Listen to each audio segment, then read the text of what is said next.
রাতে আকাশের দিকে তাকিয়ে কি কখনো মনে হয়েছিল এত তারা, এত গ্রহ, অথচ আমরা কি সত্যি একা? আপনি আজ যে গল্পটি শুনতে যাচ্ছেন তা শুধু তথ্য নয়, এটি একটি যাত্রা, এমন এক যাত্রা যেখানে প্রশ্নগুলো আমাদের কল্পনার চেয়েও বড়, উত্তরগুলো আমাদের অস্তিত্বের গভীরে লুকানো, আর সত্যিটি হয়তো আপনার চিন্তার জগৎটাকেই পুরো বদলে দিতে পারে। এক মুহূর্তের জন্য কল্পনা করুন, আপনার মতোই কেউ হয়তো এখনোই আকাশের উপর আমাদের খুঁজছে। তাই এই ভিডিওটি মিস করলে হয়তো হারিয়ে যাবে সেই অনুভূতি যা আপনাকে প্রথমবারের মতো বুঝতে সাহায্য করবে আমরা কোথায় দাঁড়িয়ে আছি এই মহাবিশ্বে।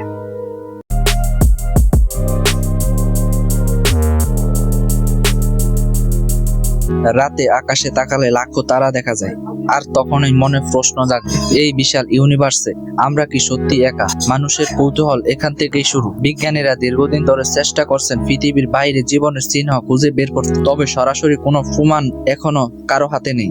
কিন্তু এর মানে এই নয় যে অন্য কোথাও জীবন নেই। ইউনিভার্স এত বিশাল যে প্রতিটি তারার চারপাশেই থাকতে পারে অজানা গ্রহ। কিছু গ্রহে হয়তো পৃথিবীর মতো, যেখানে পানি আছে, মেঘ আছে, এমনকি প্রাণের মতো কিছু থাকতে পারে। মানুষ যখন রাতে আকাশে তাকায় তখন অজান্তেই অনুভব করে এক ধরনের একাকিত্ব, কিন্তু সে একাকিত্বের উত্তর আমরা আজও জানি না। একটি প্রশ্ন যুগ যুগ ধরে পুরো সভ্যতাকে ভাবিয়ে তুলছে, আমরা কি এই মহাবিশ্বে একমাত্র বুদ্ধিমান জাতি, নাকি কোটি কোটি আলোকবর্ষ দূরে আরো কোথাও আরেকটি সভ্যতা আমাদের মতোই প্রশ্ন করছে? তারা কি আমাদের খুঁজছে, নাকি তারাও মনে করছে তারা একা? বিজ্ঞানী কার্ল সেগান একবার বলেছিলেন, বিশাল মহাবিশ্বে আমরা একা। এটা খুবই অসহ্য মনে হয়।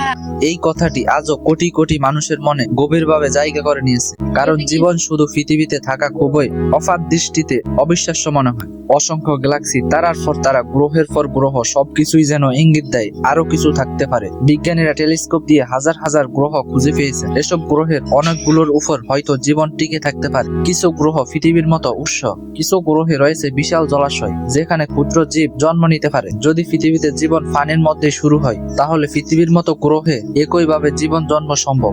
পরিবেশ থাকলে জীবন জন্ম নেয়, এটাই বিজ্ঞানের মূল ধারণা। আবার অনেক বিজ্ঞানী বলেন, ইউনিভার্স শুধু বড় নয়, অসীমের কাছাকাছি। যদি অসীমই হয় তবে জীবনের সম্ভাবনাও অসীম হয়। কিন্তু সমস্যাটা হচ্ছে, বিশাল দূরত্ব আমাদের সত্য জানতে বাধা দেয়। যে গ্রহে জীবন থাকতে পারে সেখানে পৌঁছাতে বর্তমান প্রযুক্তিতে হাজার হাজার বছর লাগবে। তাই আমরা বসে আছি, টেলিস্কোপ দিয়ে তাকিয়ে আছি, সিগন্যাল শুনছি আর অপেক্ষা করছি। SETI নামে একটি বড় প্রকল্প রয়েছে যারা মহাকাশ থেকে আসা সংকেতগুলো মনোযোগ দিয়ে শুনে। যদি কোনো অজানা সিগন্যাল পাওয়া যায় তাহলে হয়তো বোঝা যাবে কেউ আছে। অতীতের কিছু রহস্যময় সংকেত পাওয়া গেছে যেগুলোর উৎস আজও ধরা যায়নি। কিছু সংকেত এত দ্রুত ছিল যে বিজ্ঞানীরাও হতবাক হয়ে গিয়েছিল। তবুও নিশ্চিতভাবে বলা যায় না যে সেগুলো কোনো সভ্যতার পাঠান। মহাকাশে অনেক ঘটনাই এখনো মানুষকে অবাক করে দেয়।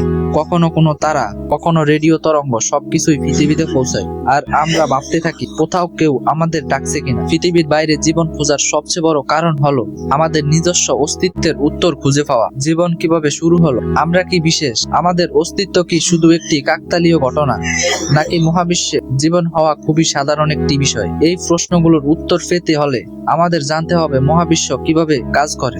বিগ ব্যাং এর পর অসংখ্য তারা ও গ্রহ জন্ম নিয়েছে। বিলিয়ন বছর ধরে এসব গ্রহে বিভিন্ন রাসায়নিক প্রতিক্রিয়া ঘটছে। এই প্রতিক্রিয়াগুলো পৃথিবীতেও হয়েছিল, সেখান থেকে জীবন শুরু হয়েছিল। তাহলে অন্য গ্রহে কেন এই প্রতিক্রিয়া ঘটতে পারে না? এটাই বিজ্ঞানীদের যুক্তি। অন্যদিকে কেউ কেউ বলে, যদি আমরা একা হয় তাহলে এটি আমাদের জন্য বিরাট দায়িত্ব, কারণ আমরা হতাম বিশ্বের একমাত্র সচেতন প্রাণী। কিন্তু বেশিরভাগ বিজ্ঞানী মনে করেন আমরা একা নয়। এই ধারণা তাদের পর্যবেক্ষণ থেকে এসেছে। প্রতিদিন নতুন গ্রহ আবিষ্কার করা হচ্ছে। কিছু গ্রহে এমন উপাদান পাওয়া গেছে যেগুলো সাধারণত জীবনের সঙ্গে সম্পর্কযুক্ত। এইসব আবিষ্কার মানুষকে আরো উৎসাহিত করে। বিজ্ঞানীরা আরো শক্তিশালী টেলিস্কোপ বানাচ্ছেন যাতে দূরের গ্রহগুলোর বায়ুমণ্ডল পরীক্ষা করা যায়। বায়ুমণ্ডল পরীক্ষা করলে বোঝা যায় সেখানে অক্সিজেন, মিথেন বা পানি আছে কিনা। এসব উপাদান থাকলে জীবন থাকার সম্ভাবনা বাড়ে। হয়তো কোনো গ্রহে বুদ্ধিমান প্রাণী নেই, কিন্তু ক্ষুদ্র জীব থাকতে পারে। আর ক্ষুদ্র জীব থাকলে সময়ের সঙ্গে সঙ্গে তারা উন্নত হয়ে মহাকাশে ভ্রমণ শুরু করতে পারে। আমরা যেমন করছি। মানব জাতি এক সময় আগুনও চিনত না, আজ আমরা রকেট ফাটাচ্ছি। তাই দূরের কোনো গ্রহে হয়তো এমনই প্রগতি চলছে। হয়তো তারা আমাদের থেকে বহু উন্নত, হয়তো তারা এমন প্রযুক্তি তৈরি করছে যা আমাদের কল্পনারও বাইরে, কিন্তু দূরত্ব এত বেশি যে তাদের সাথে আমাদের দেখা হওয়া এখনোই সম্ভব নয়। যদি মহাবিশ্বে অন্য কেউ থাকে, তারা আমাদের খুঁজছে কিনা তা জানা কঠিন। এমনও হতে পারে তারা আমাদের খুঁজে পেয়েছে কিন্তু যোগাযোগ করার মতো উপায় নেই, বা তারা যোগাযোগ করছে কিন্তু আমরা বুঝতে পারি না। মহাবিশ্ব রহস্যে ভরা, আর আমরা সেই রহস্যের ক্ষুদ্র অংশ মাত্র। মানুষের কৌতূহল এই রহস্যের দরজা খোলার চাবি। যতদিন আমরা প্রশ্ন করব আমরা কি একা, ততদিন অনুসন্ধান চলবে।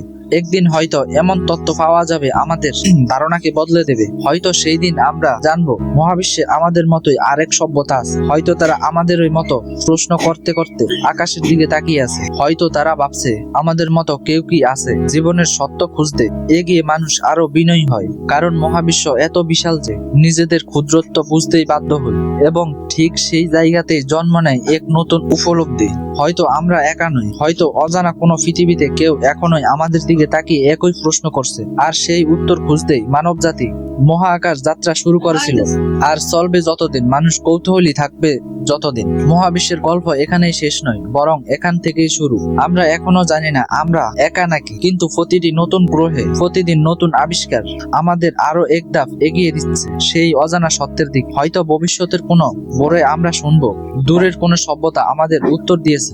হয়তো একদিন আমরা জানবো মহাবিশ্ব শুধু তারা আর গ্রহে ভরা নয়, বরং গল্পে ভরা, জীবনে ভরা। আর সেই জীবনের অংশ আমরা, আপনি, আমি এবং আমাদের এই পৃথিবী। ততদিন পর্যন্ত আকাশে তাকানো বন্ধ করবে না, কারণ সেখানে হয়তো লুকিয়ে আছে আমাদের ভবিষ্যৎ। আর ভিডিওটি কেমন লাগলো কমেন্টে মতামত জানান। ভিডিওটি যদি ভালো লেগে থাকে তাহলে চ্যানেলটি সাবস্ক্রাইব করেন। ধন্যবাদ।